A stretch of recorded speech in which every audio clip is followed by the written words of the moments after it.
সারা দেশে জমজমাট কোরবানির হাট। এই বিষয়ে আরো খবর জানাতে মৌলভীবাজার এবং সিরাজগঞ্জ থেকে যুক্ত আছেন আমাদের সহকর্মীরা।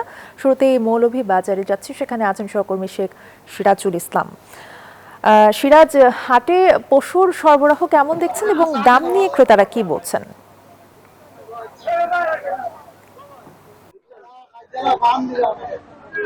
ধন্যবাদ।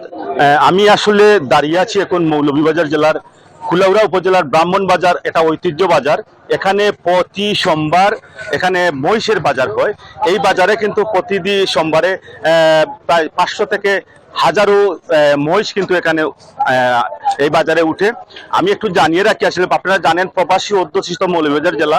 এই জেলায় কিন্তু পবিত্র ঈদুল আজহা উপলক্ষে কিন্তু মধ্যপ্রাচ্য থেকে এবং ইউরোপ কান্ট্রি থেকে কিন্তু ধনাঢ্য ব্যক্তিরা কিন্তু এখানে আসেন দেশের বাড়িতে নিজ জন্মভূমিতে কুরবানির দেওয়ার জন্য।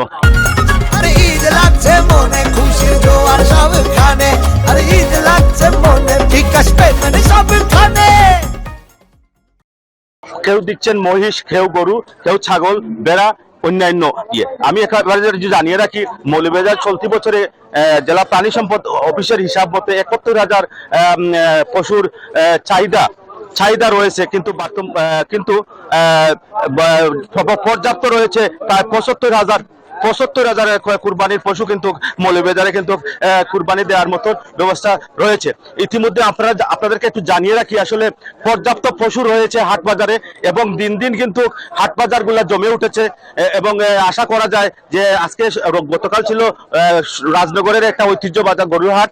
আজকে এখানে শুধু জমজমাট। এই ছিল মৌলভীবাজার থেকে আসলে কুরবানির হাট নিয়ে, জমজমাট বা হাট নিয়ে আমার কাছে সর্বশেষ তথ্য।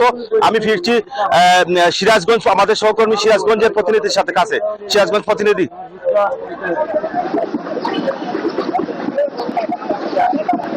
সিরাজ, ধন্যবাদ। আসলে কোরবানি ঈদের কিন্তু এখনো 10 দিন বাকি রয়েছে। এ কারণে কিন্তু সিরাজগঞ্জের যে হাটগুলো রয়েছে সেগুলো কিন্তু পুরোপুরি জমে ওঠেনি। যারা হাটের মালিক রয়েছে তারা বলছে যে ঈদের সামনের যে হাটগুলো হবে সেখানে কিন্তু আসলে জমজমাট ভাবে বেচাকেনা হবে। আমরা হাটগুলোতে লক্ষ্য করেছি, যারা প্রান্তিক খামার রয়েছে তারা কিন্তু হাটগুলোতে গরু নিয়ে আসছে এবং যারা বড় বড় খামার রয়েছে তারা কিন্তু বিভিন্ন যে অনলাইন প্ল্যাটফর্ম রয়েছে এবং পাইকাররা রয়েছে তারা কিন্তু খামার থেকেই গরু কিনে নিয়ে যাচ্ছে। এবং যারা খামারি রয়েছে তাদের যেটা কথা সেটা হলো যে আসলে এবছর কিন্তু গোখাদ্যের দাম বাড়ায়, কিন্তু পশুর যে দাম সেই পশুর দামও কিন্তু আসলে একটু বাড়ছে এবং তারাও যেটা বলছে যে তারা গত বছরের চেয়ে কিন্তু এবছর একটু বেশি দামে গরু কিনতে হচ্ছে। আমি একজন কৃষকের সাথে কথা বলবো, এবছর আপনাদের গরুর খরচ কেমন হয়েছে আর দাম কেমন?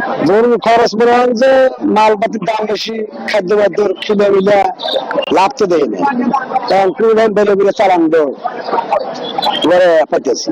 এই ধন্যবাদ। আসলে এবছর কিন্তু সিরাজগঞ্জ জেলায় কিন্তু 6 লক্ষাধিক কিন্তু কোরবানির যে গরু সেই গরু কিন্তু লালন পালন করা হয়েছে। সিরাজগঞ্জের চাহিদা রয়েছে প্রায় 2.5 লক্ষাধিক কোরবানির পশুর। আর যে বাড়তি যে কোরবানির পশু রয়েছে সেগুলো কিন্তু সিরাজগঞ্জ থেকে ঢাকার যে বাইরে রয়েছে সেই বাইরে কিন্তু আসলে চলে যাবে। সব মিলে কিন্তু আসলে যে গরুর হাট এখনো পুরোপুরি জমে ওঠেনি, আগামীতে কিন্তু পুরোপুরি জমে উঠবে এবং খামারিরা কিন্তু হাটে নিয়ে এসে বিক্রি করবে এবং ক্রেতা বিক্রেতায় মুখরিত হয়ে উঠবে। তো এই ছিল আমার কাছে সিরাজগঞ্জের গরুর হাট থেকে সর্বশেষ আপনার কাছে।